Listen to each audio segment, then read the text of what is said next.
Hello everybody, this is Nathan, and today we're going to be taking a look at my latest spaceship MOC. This is probably one of the most intricate spaceships I've ever made, and I'm actually quite proud at the amount of details that I managed to pack into something this size. It's not that small, but it's not that big either. It's definitely smaller than my Acclimator class assault ship that I made.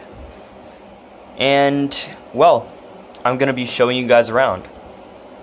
So, let's start off by taking a look at it all the way around. As you can see, it has a very, very unique angle with the whole, triangular Star Destroyer shape, but at the same time, it has a twist, and it has a bunch of different parts and angles that you don't usually see on a spaceship.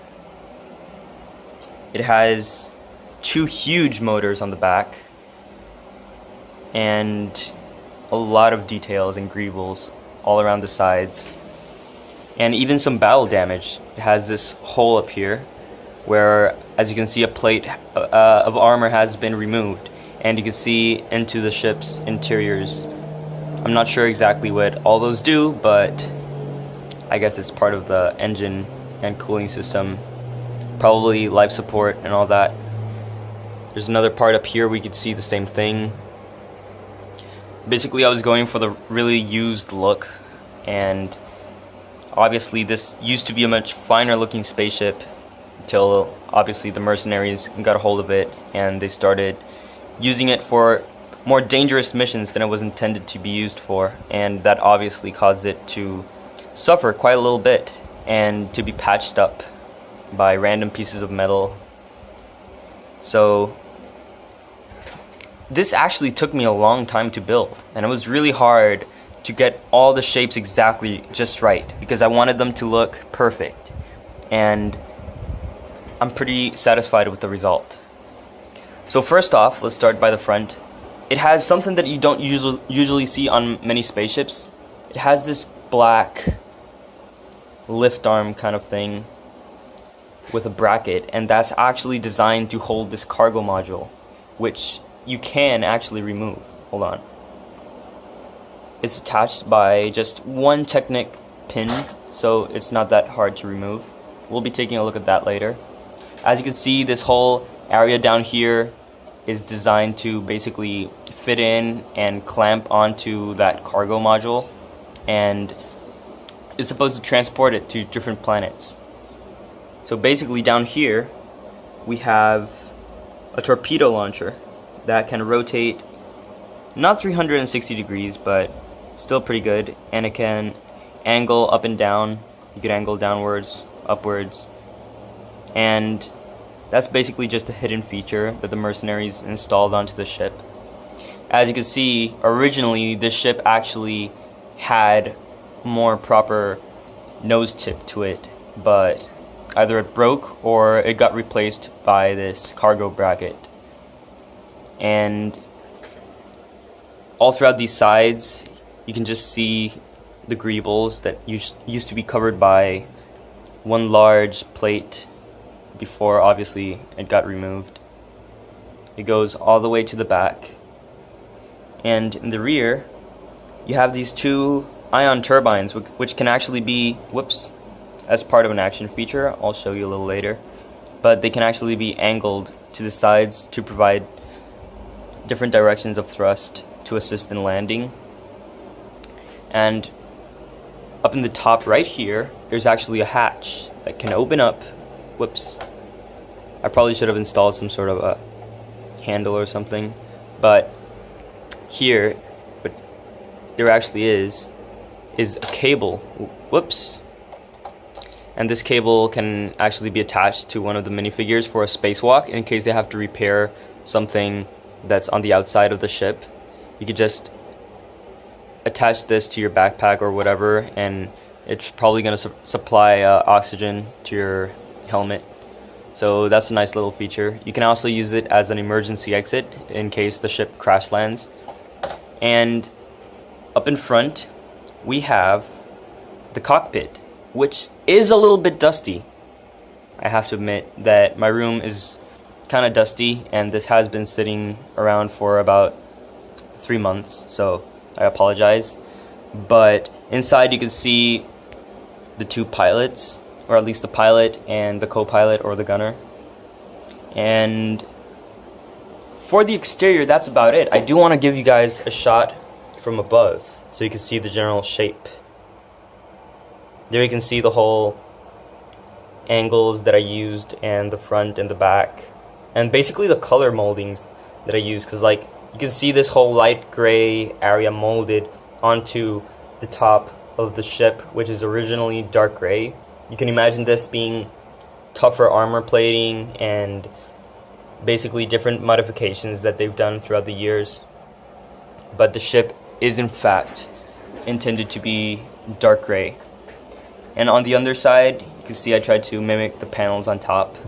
It's not perfect, especially here on the back where you can see it actually having no panels at all, but it was pretty hard to get all the angles to fit just right.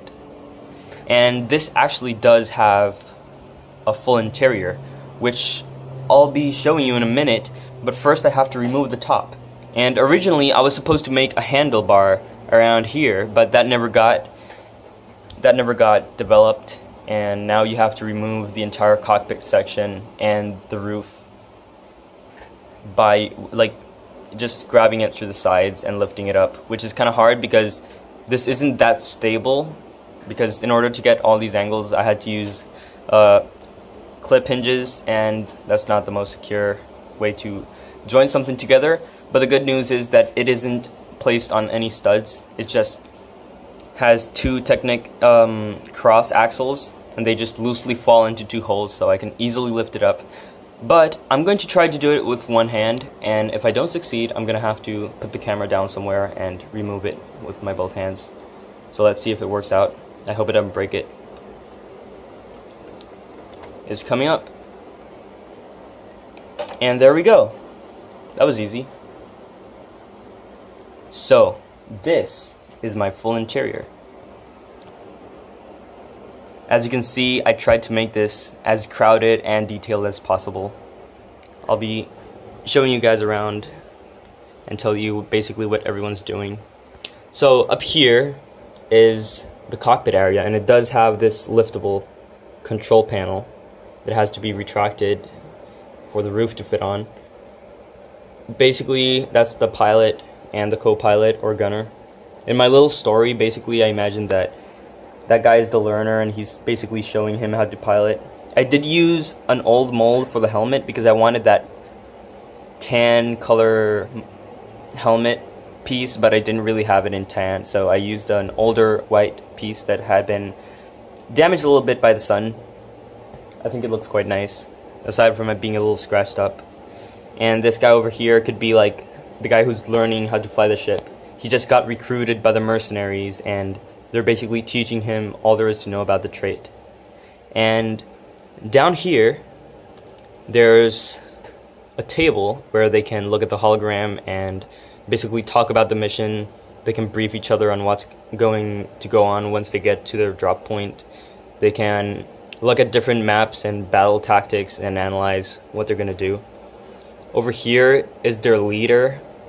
He has a lot of armor on, and he's just crossing between the two sides of the ship, doing nothing. And back here is the workshop, where the mechanics and scientists actually can fix different parts of the ship, or they can create different technologies to help them. It has a little tool rack back there, and basically some cans of, you could say there are like different kinds of oil or acid or whatever.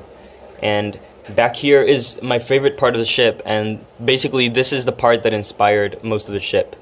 Right here, as you can see, there is a bunk, and down here there's another bunk. The whole aspect of having two bunks was basically the first thing that made me want to do the ship in the first place, and that's actually kind of what started it all. Back here, you can see the engine room with all kinds of different gas canisters and turbines. And that guy is probably just inspecting it to make sure that everything's operational. Down here you can see an oil can, which I actually got that piece the other day on a bricklink order. Sorry. And to take a look at the front parts of the ship, this is the armory, where they store all their extra gear and helmets and spacesuits.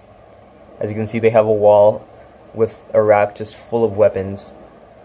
And there's not much to the side and front. I did need to leave some space for the ladder for him to climb up. But as you can see, it is a pretty crowded interior, and those two white circles are actually supposed to be tables with a stud so that they can put like a coffee mug down or something. And basically there's this little ladder that they can use to get up to the top bunk. Unfortunately, you can't actually put someone in the top bunk while the roof is on because it'll crash. And on the side of the top bunk, right here and here, you can see the pins where the roof is supposed to slide in. So that's that. I actually hadn't realized how dusty the inside of the ship is. I'm kind of embarrassed. I probably should have dusted it off before making this video, but like I said, I hadn't really opened up the ship in quite some time, so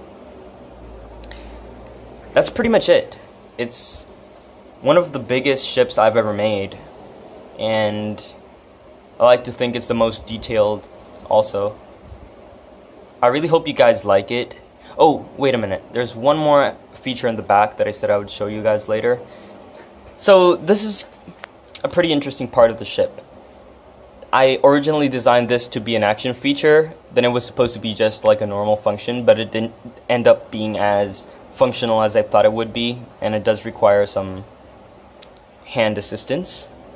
Basically, you open these up. I wasn't intending on it to get stuck, but it did, so you have to open it up manually, and then you turn the knob, and these two panels are supposed to open like this and close. See, there it works, but it gets stuck. So in here, as you can see, there's this pod, and if I just pull that out, originally I was gonna have an escape pod, but I didn't want to be cliche, so I did this instead.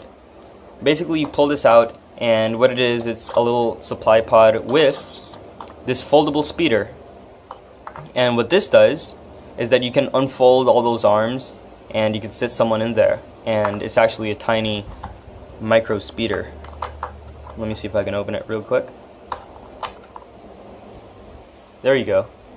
You can basically sit someone in there. It has the two turbines in the back, and it's basically just a small little build that you could sit one of your figures on. So I'm pretty pleased with how that turned out, and just the basic way it attaches to the pod. It's simple, but it's nice, especially if you land on a planet and you have to do some scouting. It's nice to have that little ship. And there you go.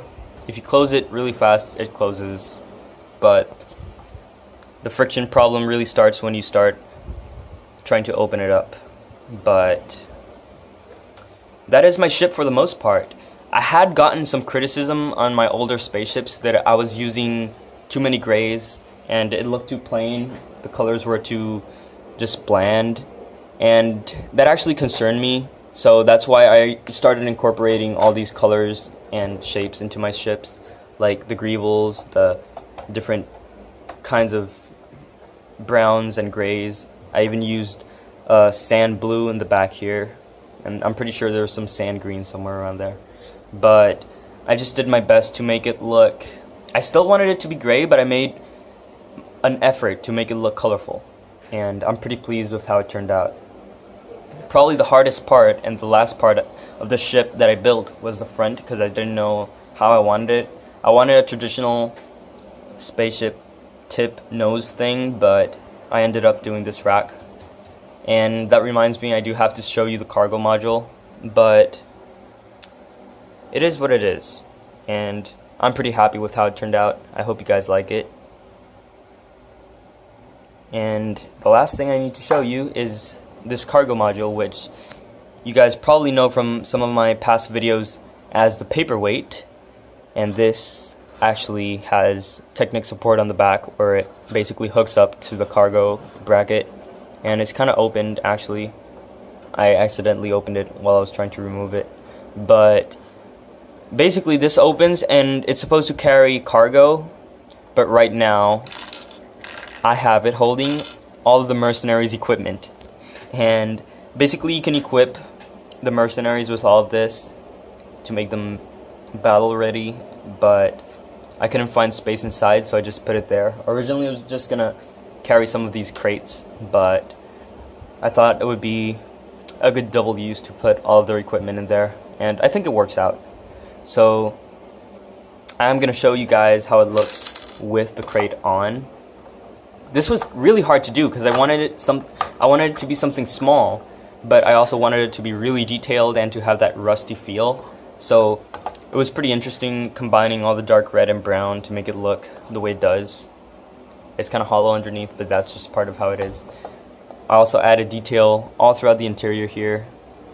And basically, as you guys can see, that one Technic pin just clips onto